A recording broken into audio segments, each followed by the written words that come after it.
তো গোড়া দাদার বাড়িতে তো আমরা আছি বেশ রাত থেকে উঠে। তো আজকের যেন একটা ভাইফোঁটার পর্ব তোমাদের সাথে শেয়ার করব, ঠিক আছে? তার থেকে আগে বলে রাখি যে সকাল থেকে উঠে যে কত রকম রান্না বান্না আমি নিজের হাতেই সবটা করলাম। তো প্রথমে আমি তো বলে দিই, দিদি সব দেখো কাটা কোটা জোগাড় সব করে দিয়েছে, বসে শুধু আমি রান্না করেছি আর কি। তো প্রথমে ডালটা দেখো ওদিকে সিদ্ধ হচ্ছে, আর এদিকে ফুলকপি আলু ভাজা হচ্ছে, মানে আলু ফুলকপি একটু তরকারি করব, তার সাথে একটু ডাল করব। আর আমি না ঘর থেকে ময়দার চাল নিয়ে গেছিলাম করা, সেটা পায়েস বানিয়েছি, দেখেছো তো কি সুন্দর টেস্টটা হয়েছে বেশ। তারপরে বাড়িতে যেহেতু টাইম কলে জল এসেছিলো, আমি ফার্স্ট গিয়ে স্নান করে নিয়ে আর ড্রেসটা করে নিয়েছিলাম। তো তারপরে ফের দাদা দেখলাম আবার ফের ইলিশ মাছ নিয়ে এসছে, আবার ভাজা খাওয়ার জন্য আবার পমফ্লেট মাছ নিয়ে এসছে, সেগুলো আবার ইলিশ মাছটা সর্ষে ইলিশ করবে বলে বসে পড়েছি, আবার পমফ্লেট ভাজাটাও করে নিয়েছি। দিদিভাই ওদিকে স্নান করতে গেছে, রেডি হবে আর কি।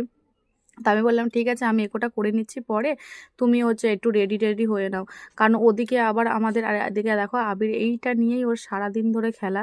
তো মোটামুটি দাদাদের আর একটা রুমে চলে গেছিলাম, যেখানে আমাদের ভাইফোঁটার পর্বটা হবে আর কি। তো দেখতে পাচ্ছ আবির এখানে ভাইফোঁটা নিচ্ছে বর্ষার কাছ থেকে, মানে গোড়া দাদার মেয়ে।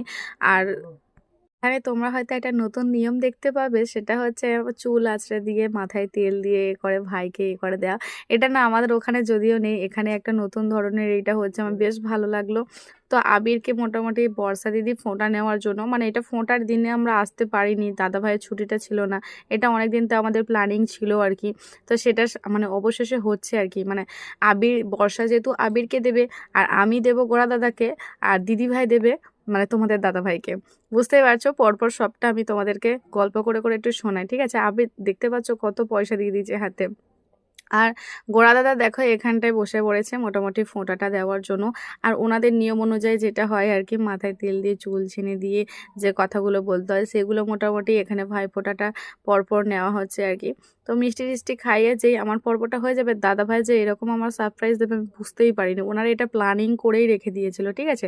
সেটা আমি তোমাদের লাস্টে দেখাচ্ছি। প্রথমে তো বুঝতে পারিনি, তো দিদি ভাই বলছে ঠিক আছে ধরো আগে আমি ফোঁটাটা দিয়ে নিই, তারপরে তোমাদেরকে আমি দিচ্ছি। তো তারপরে এখানে মোটামুটি আশীর্বাদীর পর্বটা চললো, আর এখানে ফোঁটা টোটা নিয়ে দিদিভাইও সেমভাবে দিয়ে দিল। বেশ ফোঁটা টোটা হয়ে গেল পর্বটা। দাদাভাই আমাদেরকে দেবে বলে এই যে 10 টাকার নোটগুলো তুলে রেখে দিয়েছিল, একদম নতুন করকরের নোট। তো কতগুলো টাকা তোমরা দেখতেই পাচ্ছ, এখানে আমি গুনে শেষ করতেই পারছি।